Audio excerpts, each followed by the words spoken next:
Asin versus MSG. Bakit mas maaga kang kakatukin ni San Pedro sa unang nabanggit? Ubus-ubos ba ang glutathione mo pero takot na takot ka pa rin sa veterano ng kusina na MSG?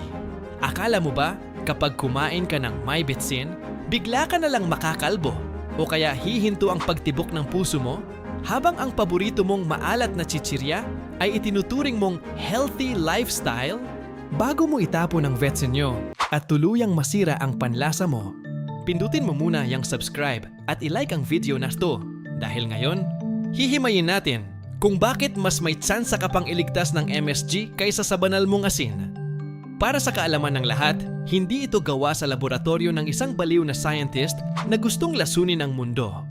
Noong 1908 sa Japan, isang propesor na nagngangalang Kikunay Ikeda ang nagtaka kung bakit sobrang sarap ng sabaw ng dashi ng asawa niya na may sangkap na kombu, isang uri ng seaweed. Doon niya nadiskubre ang glutamate, ang chemical compound na nagbibigay ng lasang umami o yung tinatawag nating malinamnam. Ikinasal niya ito sa sodium at boom! Ipinanganak ang monosodium glutamate o MSG sa Tokyo, isang sining ng lasa na ginawa para mapadali ang buhay ng mga taong tamad magpakulo ng buto ng binaligtad na oras. Ang orihinal na layunin kung bakit ito ginawa ay simple lang, para magbigay ng masarap at malinamnam na pagkain nang hindi umaasa sa mamahaling sangkap.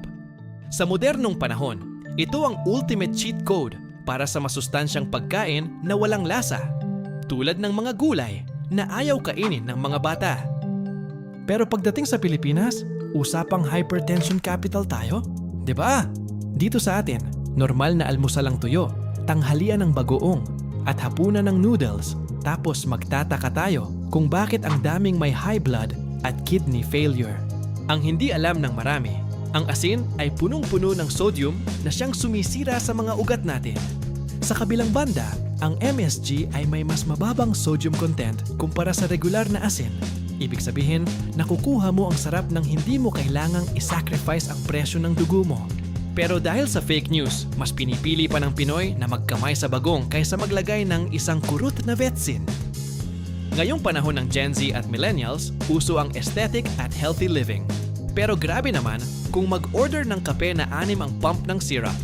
Takot tayo sa MSG kasi sabi ng mga chismosa mong kapitbahay noong 90s, nakakabobo raw ito. Pero ang totoo, ang henerasyong ito ay biktima lang ng lumang propaganda at xenophobia na nagsimula sa Chinese restaurant syndrome sa Amerika na wala namang scientific basis.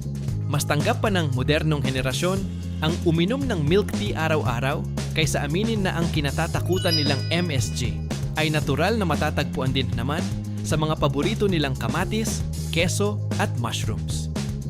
Sa kabila ng ilang dekadang pananakot ng mga matatanda, walang kahit isang opisyal na medikal o siyentipikong ulat sa buong mundo ang nagpapatunay na may namatay dahil lang sa pagkain ng MSG.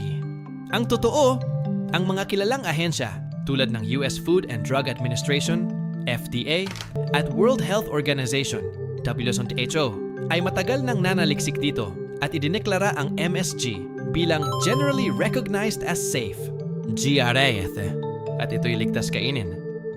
Ang kinatatakutan nating Chinese Restaurant Syndrome na sinasabing nagdudulot ng pananakit ng ulo o dibdib ay napatunayang walang matibay na scientific basis at pawang mga panandaliang reaksyon lamang ng ilang individual na sensitibo sa pagkain na normal ding nangyayari. Kapag naparami ang kain mo ng hipon, mani o kahit anong labis na maalat na pagkain.